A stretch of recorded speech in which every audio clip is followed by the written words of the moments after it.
Résistance. Les mémoires d'un partisan breton. D'après le livre éponyme de Louis Pichouron. Adaptation théâtrale, Chris Kanaki. Adaptation et réalisation radiophonique, Sarah Basco.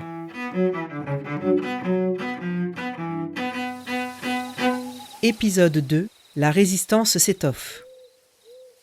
Année 1942-1943.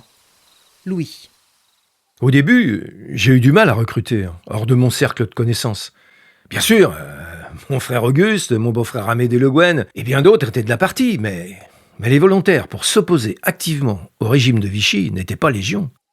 Malgré tout, nos travaux de sabotage avec les francs-tireurs et partisans dits FTP, les copains communistes, la distribution de tracts clandestins, tout ça commençait à faire du bruit. Mais quand Pétain a négocié avec les Boches la politique dite de la relève en 1942, remplacée par le service de travail obligatoire en 1943, alors là, la donne a changé. Alors les jeunes qui ne voulaient pas partir n'ont plus eu beaucoup de choix. C'était soit l'Allemagne, soit le maquis. Alors, à partir de là, nos équipes se sont sacrément étoffées. Dans le même temps, à Stalingrad, les Russes résistaient vaillamment à l'agresseur. Et nous suivions avec angoisse et espoir les nouvelles à la radio. Pensez donc, pour la première fois depuis le début de l'offensive, les nazis se trouvaient en difficulté. Cette armée n'était donc pas invincible. L'espoir était permis.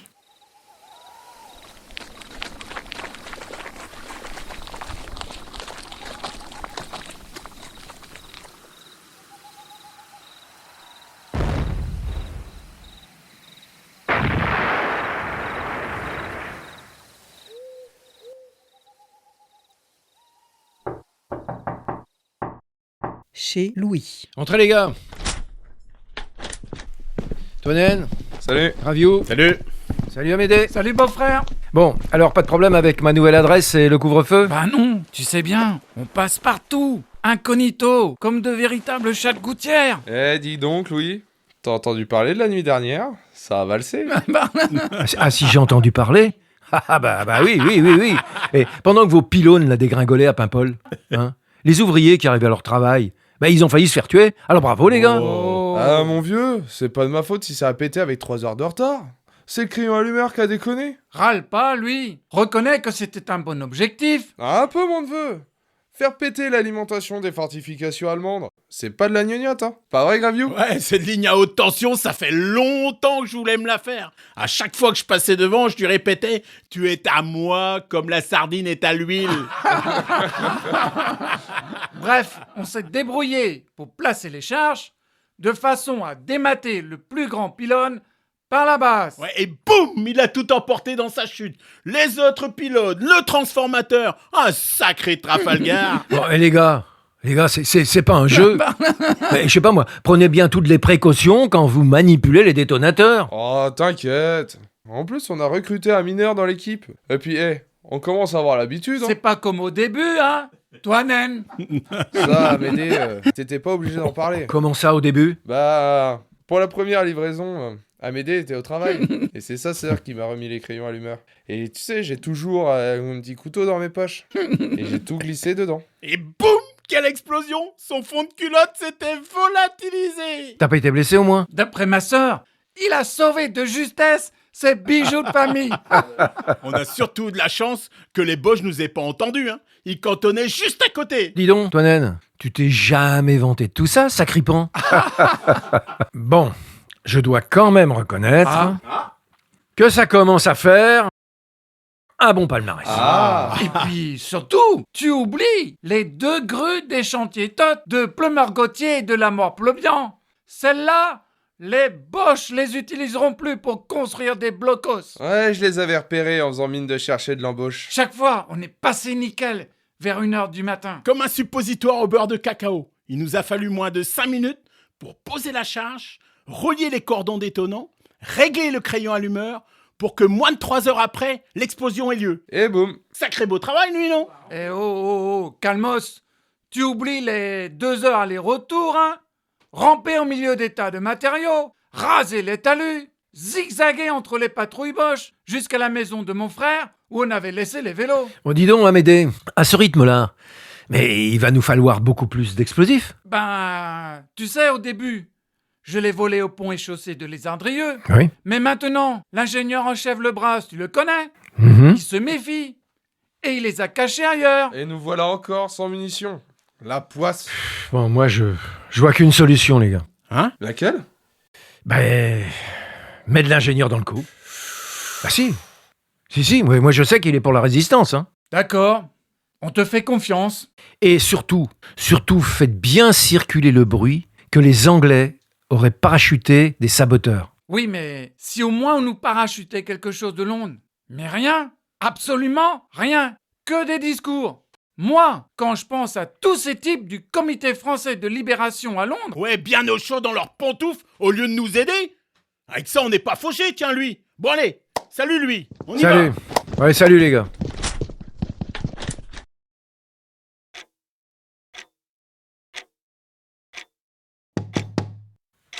Mais qu'est-ce que c'est encore?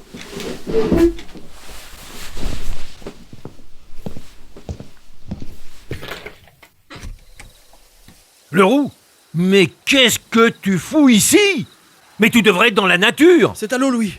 On part demain pour l'Allemagne avec le STO. Mais c'est pas ce que j'avais dit. Mais oui, on était tous d'accord pour la vie clandestine, mais il y avait un mouchard parmi nous. Oui, ils nous ont coincés. Comment ça? Mais sinon, c'était les représailles sur les familles. Bon, alors qui c'est le mouton noir? Un ancien militaire, il paraît un vieux de 40 ans. Et il jouait le double jeu, ce pourri. Et il faut dire aux autres de se méfier. Salut, Louis, faut que j'y aille. Merci mon petit Leroux. Je mènerai mon enquête.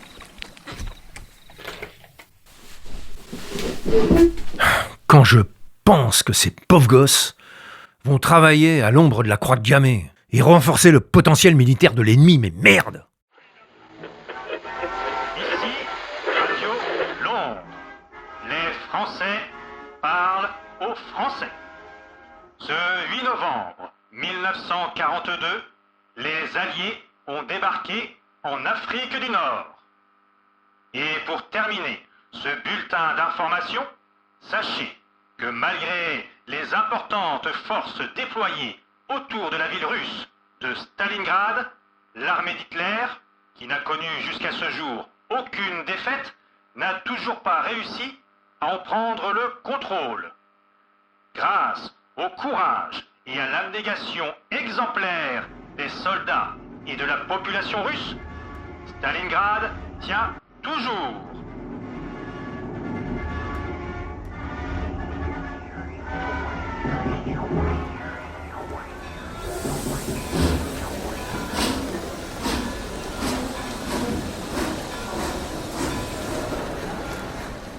À la gare, un résistant poursuivi par la police de Vichy s'échappe. Le salaud, il nous a échappé. Et il a blessé l'un des nôtres. Il est temps qu'on nous donne des mitraillettes. Pas si fort, Corfec. Je vous rappelle qu'on est en civil. Oh pardon, monsieur Guédy. Allez, on embarque. On en saura plus une fois à Guingamp.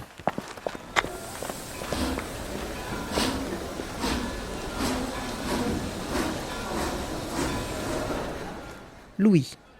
J'avais embarqué à Saint-Brieuc à bord d'un train pour Guingamp. Dans mon compartiment, je me suis retrouvé coincé entre deux hommes qui ne m'inspiraient pas confiance. Ma tête était mise à prix et je me méfiais de tout et de tout le monde. Alors je me suis fait tout petit, caché derrière mon chapeau et mon journal.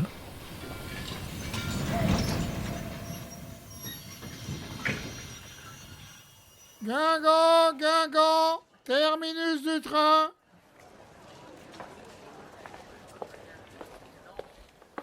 Dis donc, Corfec, c'est Tom, dans notre compartiment. Lequel? Celui au journal. Je me demande si on n'a pas un signalement qui correspond. On le sert, commissaire. Non. Voilà ce qu'on va faire. Ok, chef. Je ne m'étais pas trompé. Ce Guédé et son acolyte étaient bien aux ordres de Vichy. Et en descendant du train, j'ai bien failli me faire coincer. Mais en les voyant conspirer sur le quai, j'ai senti que le vent tournait. Et je suis précipitamment revenu sur mes pas pour trouver une planque en attendant qu'ils déguerpissent. Bon sang, plus personne. Je vais voir sur le quai. Corfec, fais le tour, vite. Guédé, sale valet de la Gestapo. Je suis bien plus patient que toi.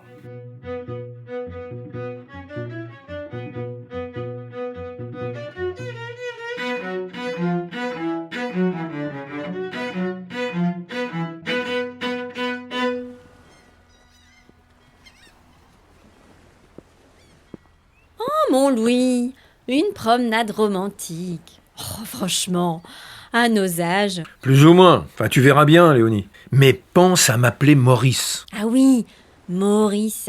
Oh, bah moi je trouve que ça ne te va pas du tout. Hein. Bon, en tout cas, ça fait du bien de se réchauffer en marchant. Hein. Cette chambre de bonne est glaciale. Quoi? Tu dénigres mes appartements de fonction de nouveau chef départemental? Avec vue sur mer? Vue sur mer. Vue sur les odeurs de poissons de l'arrière-porte de Saint-Brieuc, tu veux dire? Enfin bon, l'important c'est qu'on soit ensemble, que les filles soient en sécurité au lycée de Tréguier. Mais t'es sûr qu'on risque rien là? Non, non. C'est un désert. Juste un coin à amoureux à la nuit tombée. Mais qu'est-ce que fichent Simone et Bréjon, mon vieux? Ah bah tiens, les voilà justement.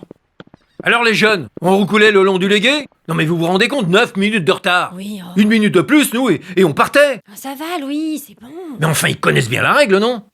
Bonsoir, Simone.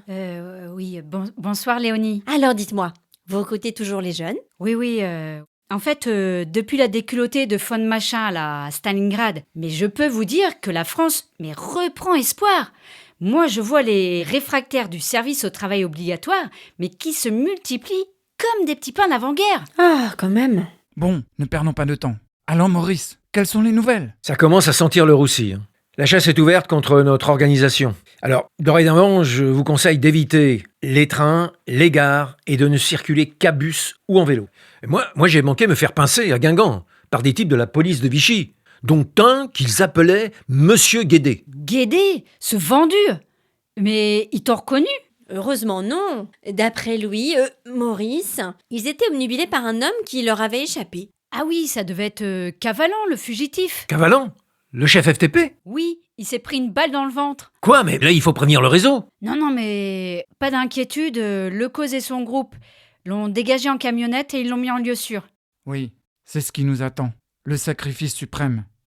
Mais ce sacrifice, on peut et on doit l'envisager lorsqu'on a un idéal. Oh, et Bréjon, on va pas commencer à chialer, hein? Oh bah non. Hein. Maurice, dis-nous plutôt comment tu t'en es sorti. Oh, rien de bien glorieux. Changement d'apparence et une éternité à attendre que Guédé abandonne le guet. T'as eu chaud, hein? Ouais. Bon, et pour les équipes FTP alors? Bien, c'est comme pour les réfractaires. Ça recrute de mieux en mieux, toujours par groupe de 3. L'argent rentre, ça sabote dur à la SNCF. Tiens, on a même fait péter la fête gendarmerie. Ah oui? Mais par contre, l'attentat contre la boîte à Bosch a échoué. Ils ont dû sentir l'odeur de la mèche en arrivant. Ah oui, dommage. Non, c'est tout bon, c'est que les chleux commencent à voir les pétoches. Et au niveau des tracts alors? Alors les tracts, je m'en occupe, avec une amie de Ploufragan et sa sœur Odette qui a une Ronéo. Alors moi, je leur distribue les stencils au marché. Ensuite, elles font les impressions, elles les distribuent avec leurs équipes. Enfin, ça tourne gentiment. Hein. Bon, dernière chose. Tu sais, Keinec. Oui, le chef départemental du PC, qui avait été arrêté à Saint-Brieuc. Lui-même, oui.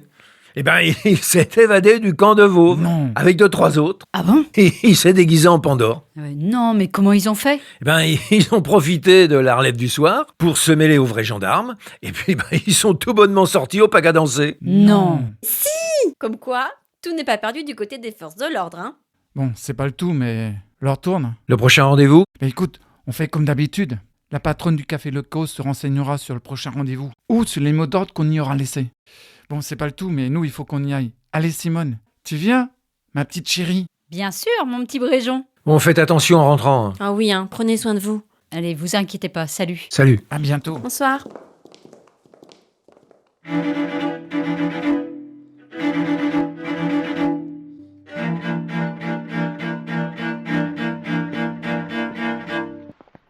Oh, bah dis donc, Louis, je suis pas mécontente d'arriver, hein. Ouh là là, je ne sens plus mes pieds, moi. Attention, Léonie. Quoi? Tu vois ce type en impair au bout de la rue? Oui? Je l'ai déjà vu tout à l'heure en sortant de chez nous. Ah bon? Il surveille notre pâté de maison. C'est pas vrai. Alors, passons devant sans nous arrêter, après on verra. Mais, on pourrait aller coucher chez ma sœur. Oh non, pas ta sœur. Bon, et pour les tracts alors, comment on fait? Je repasserai demain matin et d'ici 2-3 jours, on nous aura retrouvé une autre planque. Ah bon? Alors adieu le grandiose logement de fonction. Oh là là, quel dommage. Bourgeoise.